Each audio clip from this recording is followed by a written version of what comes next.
Welcome to the Hawk Talk podcast. I'm Mike McDermott. I'm your host. And in this podcast, we're joined by Luke Thatcher, head coach of the RV boys basketball team. Welcome, Luke. Thanks for having me, Mac. Luke, how are the boys holding up in the midst of a 4 games in 5 days stretch? They are sore, a little beat up, and very tired right now. But they, great attitudes from the kids. You couldn't ask for a better group of young men to step to the plate and come to the challenge. You know, they'll, as you said, this is game 4 in 5 days. And they'll be ready to compete. Hopefully the legs can match the heart in this case. But, yeah, they're a great group. That's an unusual scheduling maneuver in the middle of the season. So you see that a lot at the end of the season if you've had weather cancellations and you've got limited days to squeeze games in. It's just a little unusual to see that at this point of the schedule. It is, and I think part of that came, we needed to get Mount Horeb in our schedule, and there was maybe 2 dates that would have worked out, and that happened to be one of them. So where it doesn't look as all that bad of a schedule if you go Friday, Saturday, come back Tuesday, come back Friday. But you throw that extra game in there on a Monday, you really lose on rest time. Right.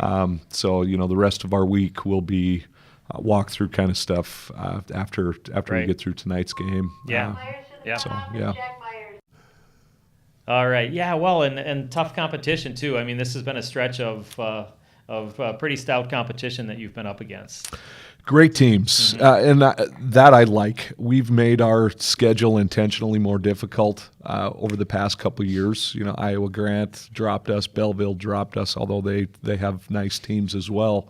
But we picked up a Lodi, we picked up a Mount Horeb, and ideally, we want to be playing our best basketball come tournament time. And I think when you see these teams early, you know what you are going to be competing against at some of the better teams in our division. And, I think that does nothing but get us more prepared come tournament time. Exactly. And you've got Platteville Friday night, and you two are 3-0 in the conference at this point, right? We are, yes. Right now we do have 2 kids with injuries. Sammy Rosenberg, Ben Fortney, both went down over the weekend with ankles. It's not looking like we'll have Ben. Sammy's kind of day-to-day at this point. So we have our work cut out for us. Obviously, Ben is playing just as well, if not better than everybody else. In terms of defense, he's definitely our leader on the floor, likes that physical play, likes that challenge of being our shutdown guy. So, it's an opportunity for a couple other guys to step up and show that they can do some of those same things. Sure. Saw that in the Richland Center game where Ben defensively really put some pressure on centers, ball handlers. I agree. Yeah, that was kind of his come-out game, I think, where he really made a conscious decision that this is what I'm going to be. And he has the physical attributes to do that. He's got the strength. He's got the quickness where he can defend in the post. He can defend at the guard spot and really cause some problems for anybody that he wants to. Mm-hmm. Great. So close to the midpoint of the season, 4-5 record on the season, 3-0 in the conference. What have you learned about your team this far? Well, I think we're starting to get into a little bit of a rotation where we're starting to understand our roles a little bit as individuals. Although we've had to deal with a whole lot of adversity as we go. We've had Sammy miss multiple games. We've had Josh Meyer miss a game. Will Jewell miss a game. Ben Fortney has missed a couple games. So it kind of, I think when you deal with that adversity now, come the end of the year, it almost becomes an expectation that, okay, we're going to be able to handle this. We're going to be able to roll with the punches and not have a panic if we do cross any more of that down the line. Sure. Watching the box scores and seeing the team in person, see pretty good balance in scoring. That's got to be nice to know, as you're talking about with contributions from a number of guys, that if one guy has an off night, that you're not sunk. For sure. I think with that balanced attack, it makes us really hard to defend too. I think a lot of teams look at, okay, we need to try to shut down their top 2 scorers and make someone else beat us, run an offense through someone that doesn't typically have a scoring role. And where I think we're at is, you're exactly right. We can have on any given night someone else be our leading scorer.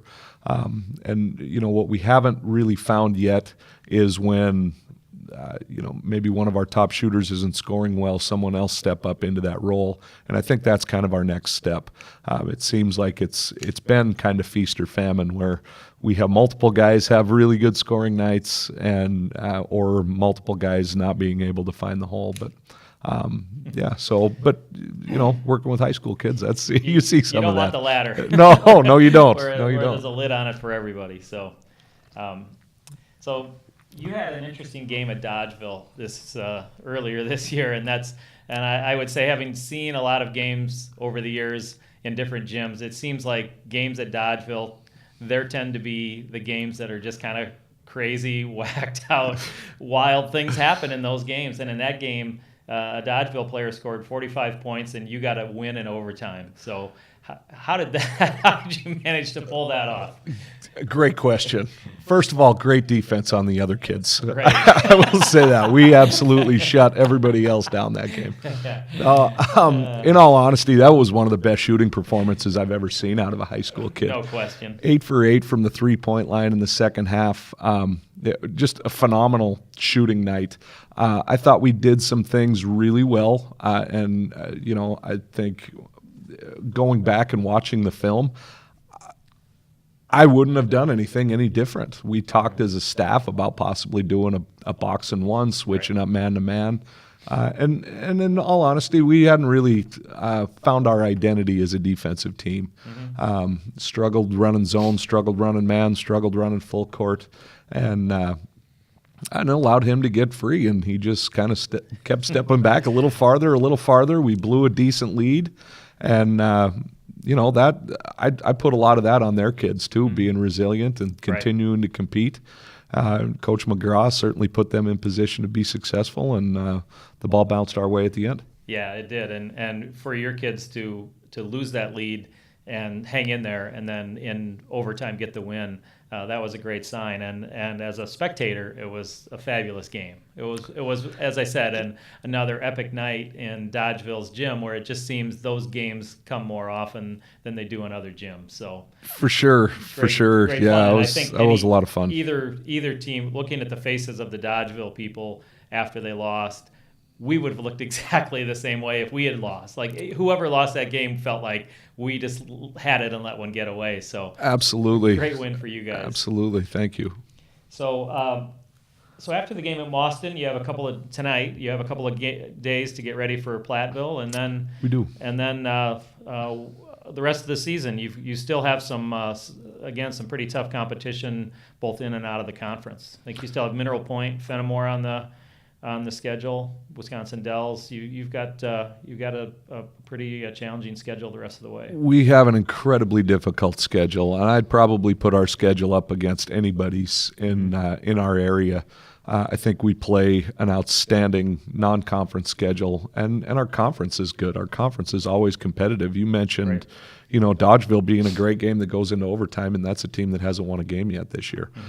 Not that they're not capable of it. That's a good basketball team, and their basketball is alive and well in Southwest Wisconsin. I'll say that. There's some outstanding players, outstanding coaches, outstanding teams out there, and we're going to run into a lot of them here pretty quick.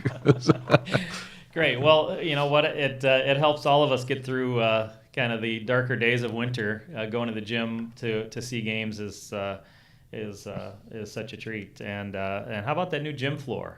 Oh, I love it. I love it. How sweet is that? It's really nice. That's my fifth child. I like to, I absolutely love that floor. It's beautiful. The custodians do a great job of keeping that clean and keeping that nice. But yeah, I mean, our gym's aging a little bit, but anytime you step on that pristine floor, I still look at it just in amazement of how it is. We're fortunate to play in a place that we have that stuff. So yeah, great new design, and for anybody that hasn't seen it, come out and see it. And I'm sure the players love playing on it as well. Nice surface, so for sure. So Luke, good luck tonight at Boston and the rest of the season, and take it easy tomorrow in practice. Yeah, I don't think we'll start with wind sprints tomorrow. So, all right, thanks for your time, Luke. All right, thanks, Mac.